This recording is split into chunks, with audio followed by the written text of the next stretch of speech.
Hello, everyone. Welcome to Black Man Speak. I'm your co-host, J.R. Stewart. And I am your co-host, Tommy Duncan. It is Wednesday, December the 1st, first day of December, everyone. And if it is Wednesday at 8 p.m., it is Black Man Speak. That is correct. So we want to say, give a big thanks to Liquid for providing our theme music. And if you haven't already, please like, share, and subscribe. Not necessarily in that order, but make sure you get all three done. Spread the word. And if you like the show, feel free to comment on our chat line. And if you want to actually ask questions or say something, we have the conference bridge information that's streaming at the bottom of the video here where you can call in and speak to our guests directly or ask questions. So with that being said, Tom, let's jump in and get our two guests introduced and get the show started.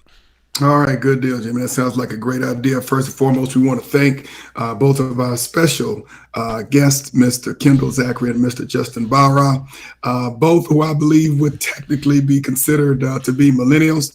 Yes. But, we talk about a lot of different subjects on our show every Wednesday. But what we did commit to doing, Jimmy, earlier this year is the first Wednesday of every month is focused on a topic that deals with young brothers in particular. And we got two sharp young brothers today. Our topic for this evening is Black Marriage Dead. It's going to be very interesting. A lot of things we can discuss politically, socially, economically, because there are a lot of layers to marriage and how it impacts and builds, our community. But we got two young brothers here who are going to share their insights and their thoughts. Two brothers who are millennials, and they're going to talk about the marriage and the Black family. So why don't we do this? Let's start off with both of you gentlemen introducing yourself very briefly, and we'll get into the conversation and see where it takes us. Mr. Background, get started with it for us. Well, good evening. Thank you for inviting me. My name is Justin Background. Born and raised in Houston, Texas. H-Town in the house. H-Town. Grew up on the north side, Homestead.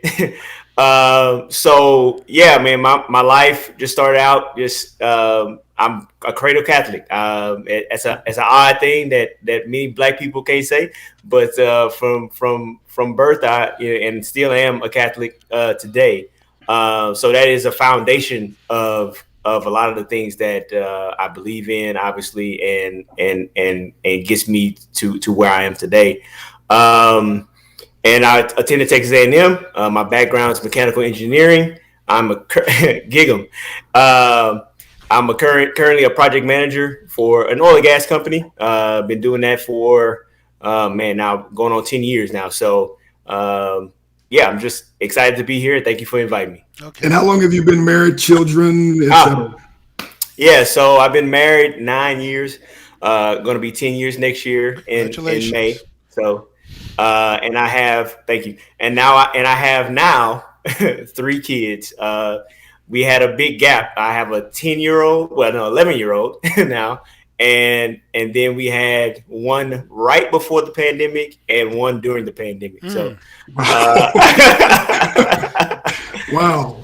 That would be interesting. Yeah, so it's been a busy pandemic. Okay, well, you're gonna tell us about this happening maybe during the pandemic. We're going to talk about this.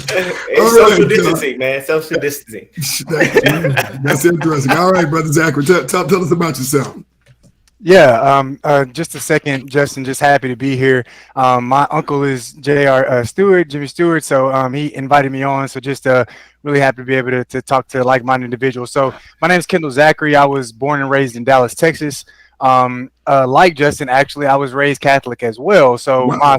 my father was raised Baptist. That's Mr. Stewart's brother, my dad. But my mom was really the one that instilled a lot of our religious discipline and things like that. And she was she's from New Orleans, Louisiana. So like most African Americans in New Orleans, Louisiana, she was raised Catholic, and so I was raised Catholic as well. So I try to, just like Justin, I try to have that be a lot of the foundation for a lot of my moves and the way that I try to live my life. But of course, you kind of bridge your own path as well. So I still believe in the religious principles, and I'm not a practicing Catholic anymore, but I definitely still believe in Jesus, and still read my Bible and things of that nature. So I'm trying to find my way kind of back into organized religion, kind of the way that I was in high school and things like that. But I went to Angelo State University in San Angelo, Texas. Graduated with a degree in history, and I'm a senior technical recruiter for Salesforce right now. So I've been doing technical recruiting for about 6 years now, five and a half, 6 years. Done some account management and business development as well, but was at Whole Foods Market / Amazon as a recruiter for 3 years, and now working at Salesforce. I actually just started there a couple months ago, so still relatively new for me.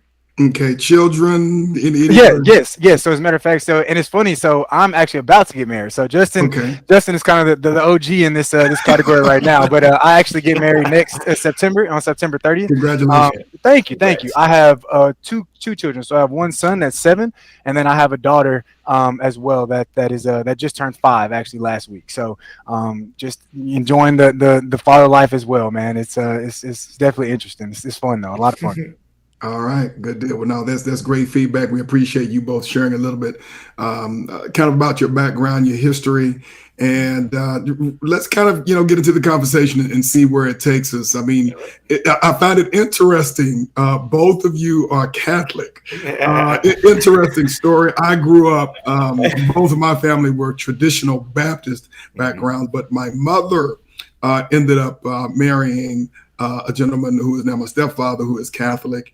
And when I went to Catholic church, 4 years, so to speak, and going from a traditional fine brimstone Baptist church to a Catholic church, it's a culture shock.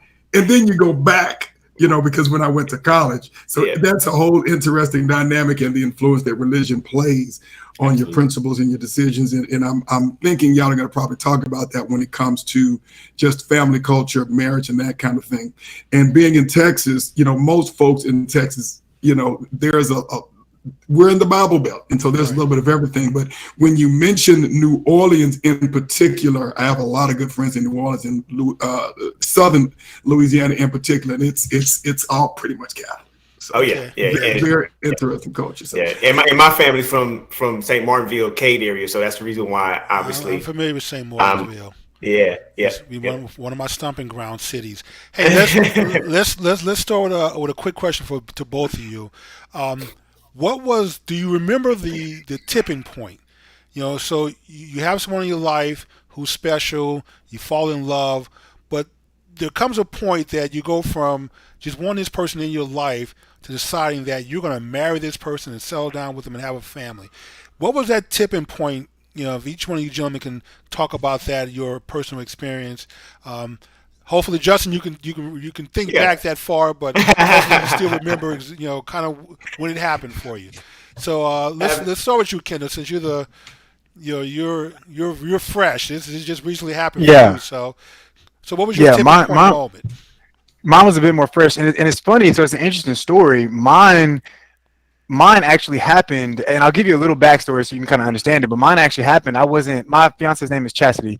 I wasn't actually with her at the time that this moment happened. So we met in Spanish 3 when it was 2010. So we met in college, and so Okay. we dated some in college, knew each other before. Long story short, we kind of went our separate ways. I had a son with someone else. She had a child with someone else as well, and we actually rekindled at our best friend's birthday party. And the moment that I saw her, she was engaged to somebody else. I was actually in a relationship with somebody else as well. I hadn't seen her in a couple years. And as soon as I saw her, like it was a wrap. Like we both, and it was kind of funny because we both kind of had this realization that it was just like we wanted to be with each other. We knew that we wanted to be with each other from before. Just life kind of started getting in the way. We kind of were both prideful, and some things kind of happened. But long story short, this this moment of serendipity is just like we happened to see each other at a place that we didn't know we were both going to be at, and it kind of just changed the course of our lives, like forever. Like she was engaged to somebody else, she was no longer with that person.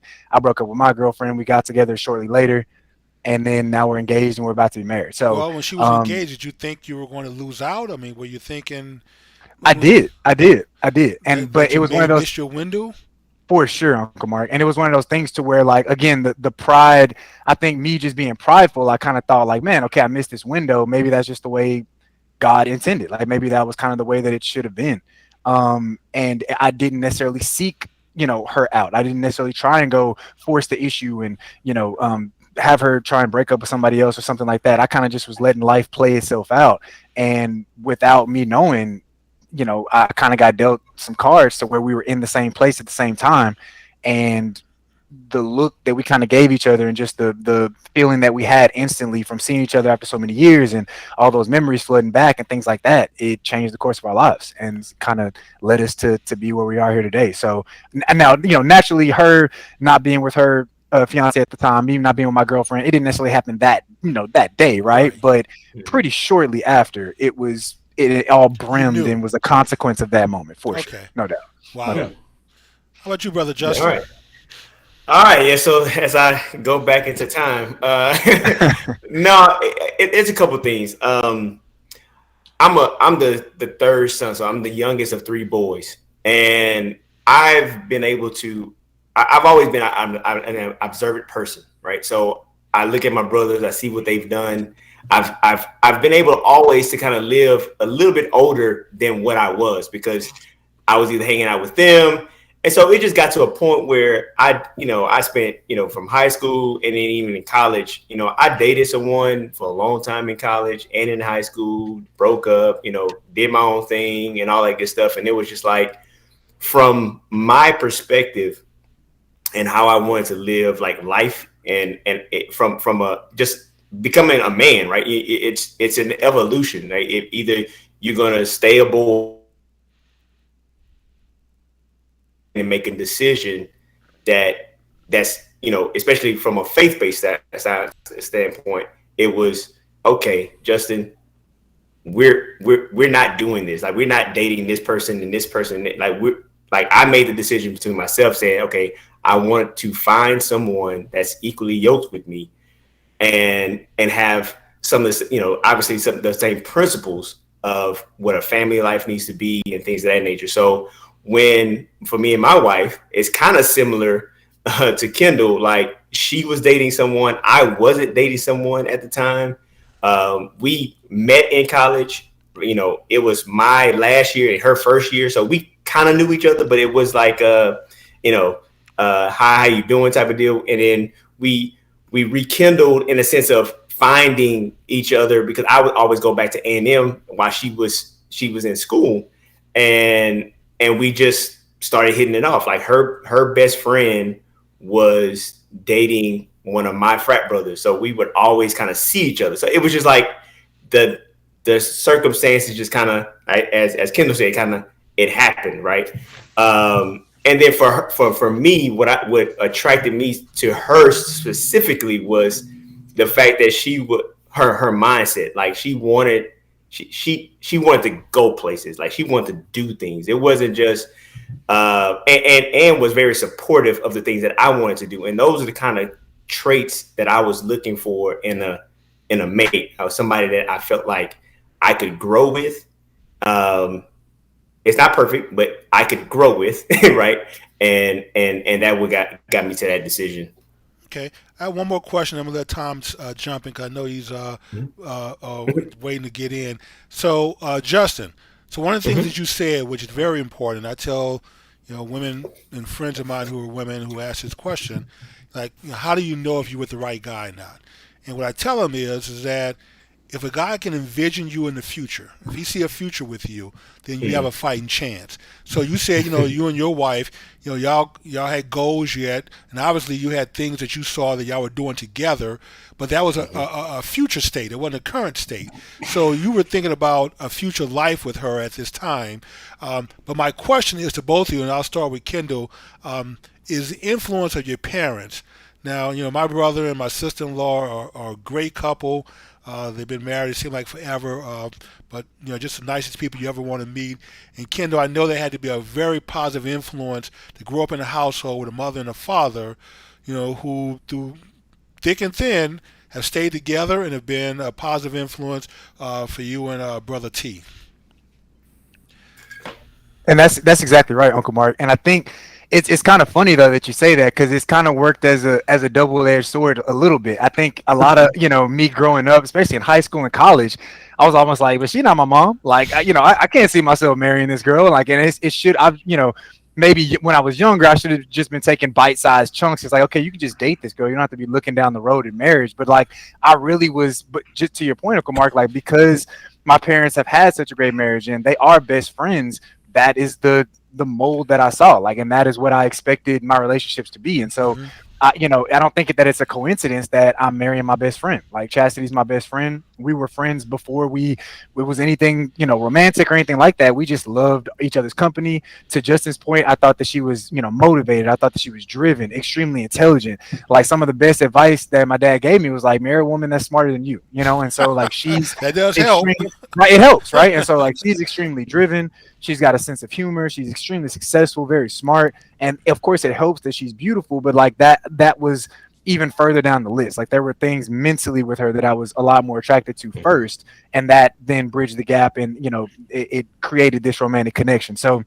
To your point, though, Uncle Mark, to answer your question, I think the influence of my parents was, it is factored into every relationship that I've ever had or relationships that I did not pursue because of they were kind of the rubric that I kind of was setting the standard at, and that's a pretty high standard to try and meet. So, it has worked advantageously for me, but it makes you a picky person as well. So I think there's that too. How about brother Justin? Justin, how about you, sir? Man, you hit it right on the head. Same thing. Like so I have somewhat of a different experience. My parents were together. My father passed when I was 13 years old. So, and my mom never remarried. She was always she never dated or anything. It was just her and her kids. So, but my formative years up to up to 13. That's what I saw my mom and my dad. I never seen them argue. I never, they worked. They were best friends. They would go out and dance with each other, right? Like all these things that they honed in. I have a bird's eye view of it. Like it was right in my home, and that to Kendall's point, it's double edged because when you're going to look for a mate. And when the first argument, I was like, "Oh no, it's no, this ain't gonna work, right?" Because I never saw that, And so I always tell my mom now, like I'm like, "Mom, you messed us up," because and even to my wife's point, like my wife and my mom get along. My mom just comes randomly to the house.